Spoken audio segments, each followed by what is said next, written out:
Halo semua. Kami dari kelompok 2. Bersama saya dengan Ahmed Aldo Milana Selitonga. Saya Ica Timanta Karina Berustepu. Saya Alfiana Nuril Maulidina. Saya Arsadina Taraditya Rahmat. Saya Sofia Tuna Campuri. Saya Anita Sepiana Mitaulia. Saya Farul Ardian. Nah, kali ini kami akan melakukan observasi tepatnya di daerah Landung Sari. Nah, di sini kelompok 2 akan melakukan observasi produksi di kolam terpal ikan, hidroponik, aquaponik, dan cash gem. Nantikan keseruan kami selama observasi ya. Dadah! We were traveling mountains just to find the loudest seas. We set our mind on fire, knowing we couldn't higher, but we didn't know that yet. So if you want something to hold on to, gotta find it first. But here I am, 'cause I'm laying under palm trees, waiting for the summer, knowing there's nowhere to go. 'Cause I am happy on this island, wanna be my fun land. Selamat siang Bapak. Ya. Boleh perkenalan terlebih dahulu Bapak. Ini kami datang dari Universitas Brawijaya dari Prodi Manajemen Sumber Daya Perairan, ingin melakukan observasi langsung ke kebudayaan ikan Bapak. Sebelumnya Bapaknya boleh perkenalan terlebih dahulu. Ya, nama saya Hasanuddin. Saya sekarang tinggal di sini sudah berapa tahun ya? 2014. Sekitar 10 tahun ya. Boleh langsung dijelaskan bagaimana sih kebudayaan ikan nila ya tadi Pak? Ya, terkait budidaya, ini kebetulan ikannya ikan nila ya. Ikan nila, apa nama latinnya kalau ikan nila? Oreochromis niloticus. Ya, yang kemudian masih apa? Ya, ikan nila. Kebetulan ini sistem bioflok. Ya, bioflok ya. Ya semi sih. Ya, kalau murni bioflok juga enggak. Jadi apa namanya? Bukan air mengalir. Maksudnya gitu. Kan ada sistem budidaya itu macam-macam. Ada ras, ada ya, tradisional. Ini sistem bioflok yang mana melibatkan apa ya bakteri-bakteri baik lah untuk membantu mengurai peran ikannya. Itu ngasih makannya 3 kali sini rata-rata. 3 kali. Biasanya sekitar jam berapa atau per harinya itu? Ya kira-kira jam 7 siang ya sama sore. Udah berapa tahun Pak ini budidaya? Kalau budidaya ini belum lama ini baru. Bapak terinspirasi dari mana kok bisa ingin membudidaya ikan nila Pak? Kan ya terinspirasi apa ya terinspirasi orang yang Sukses ikannya sukses budidaya ikannya Pak. Jadi untuk ikan nila tadi butuh berapa lama sih Pak biar bisa panen gitu? kalau tergantung ukuran tebar awal ya. Kalau ini kemarin baru kira-kira ukur 4-5 cm. Ini sudah bulan keempat, jadi masih kisaran 60 gram. Kalau 60 gram kan masih terlalu kecil ya. Jadi kalau pasar itu paling enggak 1 kilo isi 5, berarti berapa itu? 200 gram. 200, kadang 250 ya segituan. Kalau untuk tantangannya sendiri pembudayaan ini apa aja sih Pak? Tantangannya ketekunan terutama ya mau belajar terus, misalnya dengan penyakit, dengan cuaca, dengan perlakuan airnya kan banyak ya. Ya. Apakah ikan bapak ini pernah terjangkit penyakit gitu? Nah, katanya membesar gitu. Biasanya hal apa tuh yang Bapak lakuin untuk mengatasi hal penyakit itu, Bang? Ya Seleksi kan atau apa? kadang di karantina terus Antibiotik. penjagaan ya membunuh virus blue copper. Coba kita kasih ini, kadang ya kita tambahkan garam gitu untuk antibiotiknya. Kira-kira ada treatment tersendiri nggak Pak selama budidaya ikan nila ini? Yang khusus dibandingkan budidaya ikan lain? Ya pemberian perlakuan air, pemberian garam, terus molase, terus probiotik ya kan ya. Bakteri-bakteri pengurai yang baik untuk mengurai kotoran gitu kan. Kan ada di bawah pohon-pohon ini Pak. Nah kira-kira kan ada bagian yang teduh ini mempengaruhi ikan nila nggak Pak? Beberapa pembudidaya itu ada yang malah tuang tertutup untuk menghindari hujan pertama. Dan hujan apa sih yang hujan? Asam apa sih? Asam. Asam. Nah, asam cenderung mudah mendatangkan penyakit. Nah, itu biasanya yang diantisipasi itu nih. Cuman ini alhamdulillah kok sementara ini nggak ada masalah. Dulu di awal-awal aja waktu masih kecil itu mungkin karena kolamnya baru ya, jadi langsung tidak dikuras apa langsung isi air, mungkin itu aja ini awal-awal masih kecil-kecil. Pembudidaya lain itu sebenarnya lebih baik itu cahaya matahari lebih luas gitu ya, lebih bebas, lebih sempurna lah. Jadi kalau nggak 12 jam itu kena minyak air terus, itu lebih cepat besar. Terutama pagi, itu kan kadang ikan itu malas makan karena masih dingin. Lalu biasanya untuk makannya itu Kak, Pak, mekanismenya itu pemberian makannya apakah emang sesuai ada gramnya, kadar gramnya itu berapa atau emang sesuai sama ikannya berapa gitu? Batasannya atau sampai kenyang gitu? Kalau ini saya pakai sistem pakai kenyang. Jadi kira-kira sudah renangnya melambat itu sudah saya cukupkan. Nanti kalau kurang nanti saya tambah. Berarti dapat dilihat dari segi perilaku ikan itu sendiri apa ya? Sebenarnya kan bagusnya ditimbang ya, rutin. Yang penting rutin. Cuman karena sempat banyak yang mati itu jadi tidak tahu populasinya itu berapa.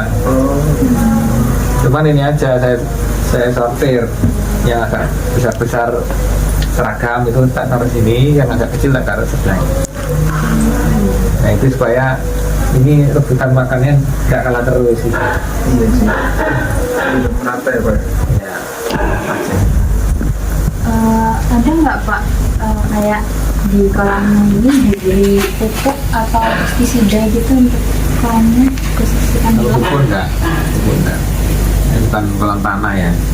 Kalau kolam tanah mungkin kan untuk menumbuhkan plankton ya. Iya. Jadi ini ya itu tadi apa?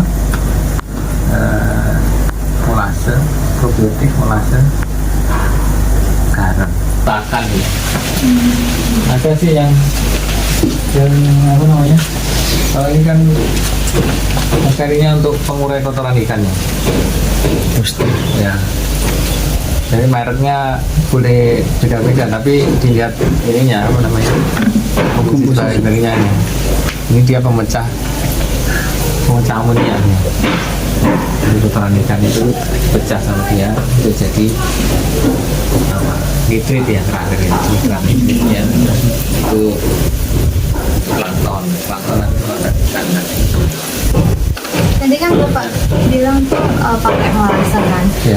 Molase jenis apa yang Bapak sering pakai? Molase itu kan limbah pabrik kecil ya. Ya, kita pakai itu aja. Saya nggak tahu jenis molase lain apa. Ada kan kayak ada yang dari kulit buah atau apa gitu. Ekoenzim ya.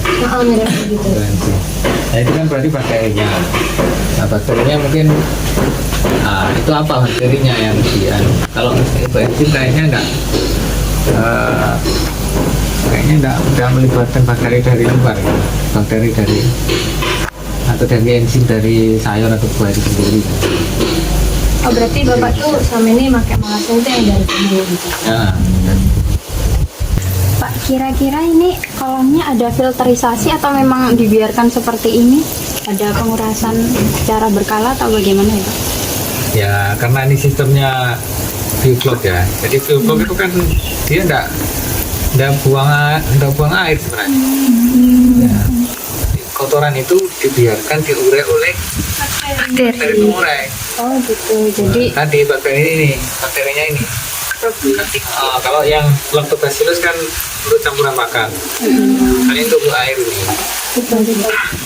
jadi udah siklusnya ya di dalam ini ya, Pak? Cuman ada yang enggak teraerasi kan di pipa pembuangan gitu. Pipa yang panjang. Ya tinggal. Nah, itu kan ada kotoran sedikit tadi ya. Nah ini untuk buang tadi itu kotoran dasar. Jadi konsumsi bawah kan dibuat ke tengah ke lubang.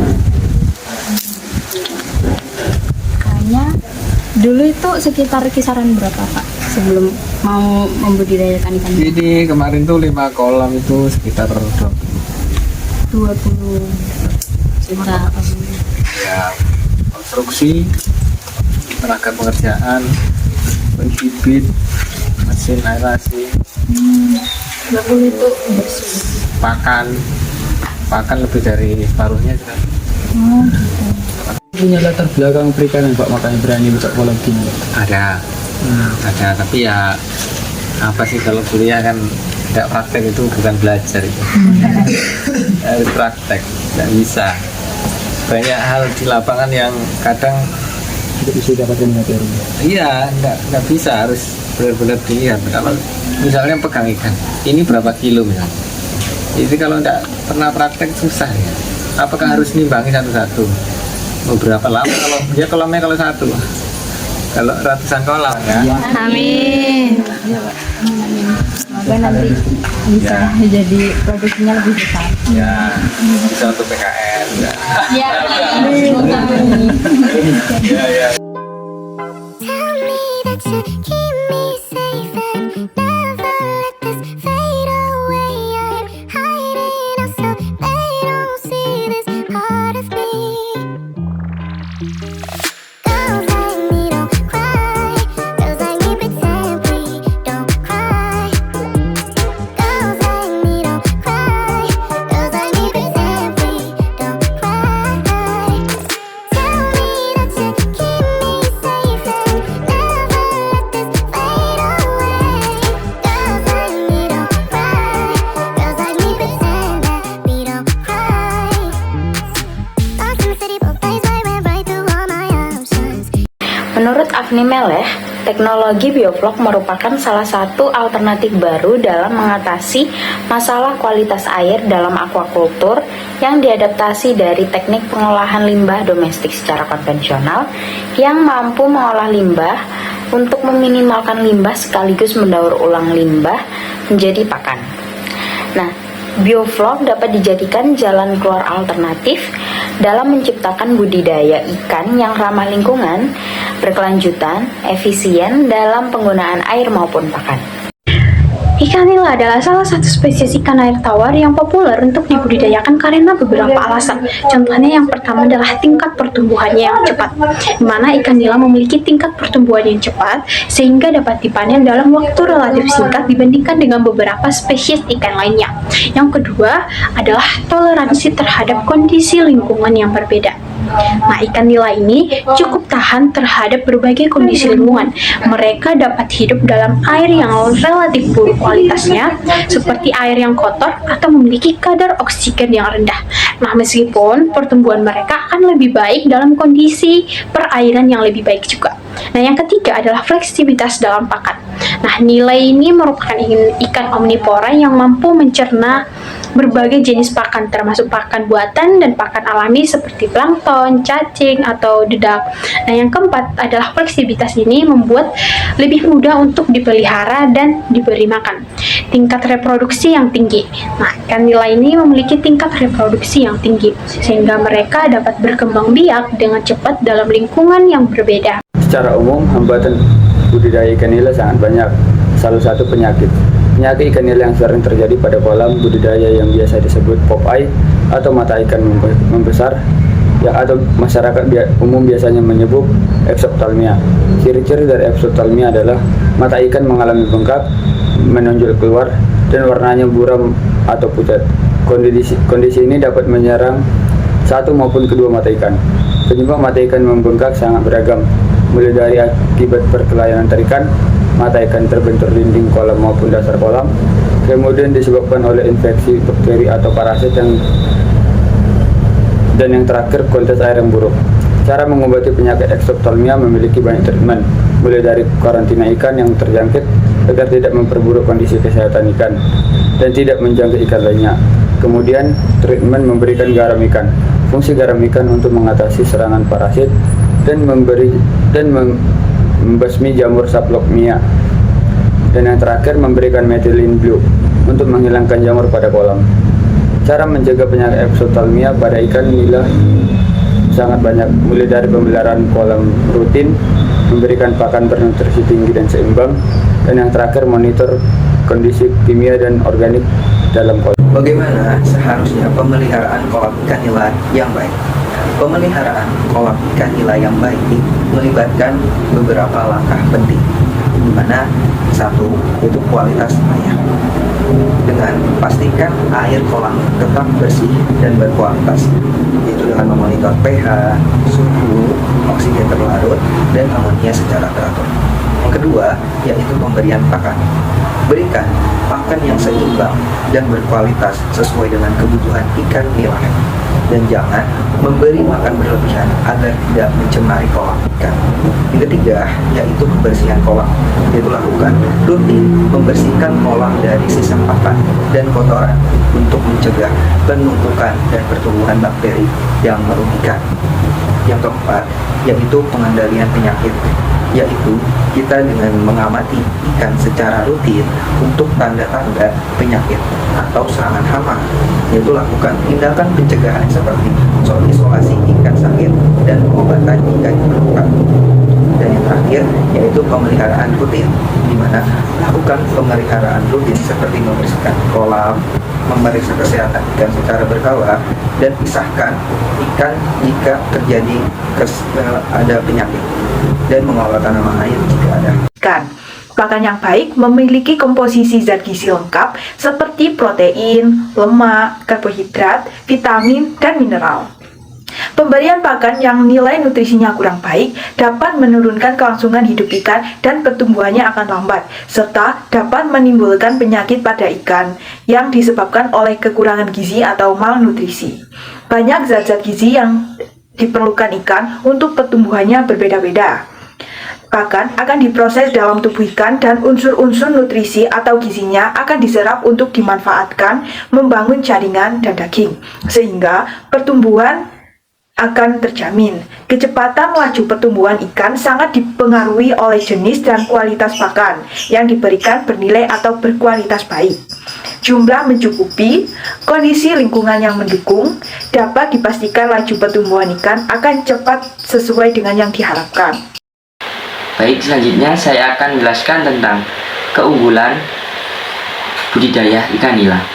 Yang pertama yaitu memiliki nilai harga yang relatif tinggi dari ikan lainnya dan disukai oleh masyarakat sekitar. Ikan nila memiliki kemampuan adaptasi yang baik terhadap berbagai kondisi lingkungan yang berbeda-beda. Yang ketiga yaitu tingkat pertumbuhannya yang sangat cepat. Ikan nila sendiri bisa dikatakan ikan yang pertumbuhannya cukup cepat. Yang keempat yaitu fleksibilitas sistem budidaya ikan nila sendiri ini bisa dilakukan di kolam tanah, kolam terpal, maupun keranjang jaring apung. Oke, selanjutnya kita akan membahas mengenai penggunaan probiotik dalam budidaya ikan nila, yang dimana dari Bapak Hasanuddin sendiri itu menggunakan probiotik jenis E4. M4 ini nantinya akan menambah laju pertumbuhan dari ikan nila karena ada penambahan bobot pada ikan nila tersebut, sehingga apabila kita menggunakan probiotik otomatis akan ada penambahan bobot dan juga percepatan dari laju pertumbuhan ikan nila itu sendiri. Oleh karena itu, penggunaan probiotik sangat berpengaruh pada pertambahan dari ikan nila tersebut. Sekian observasi dari kelompok 2 tentang produsen kolam terpal ikan, hidroponik, aquaponik, dan hatching.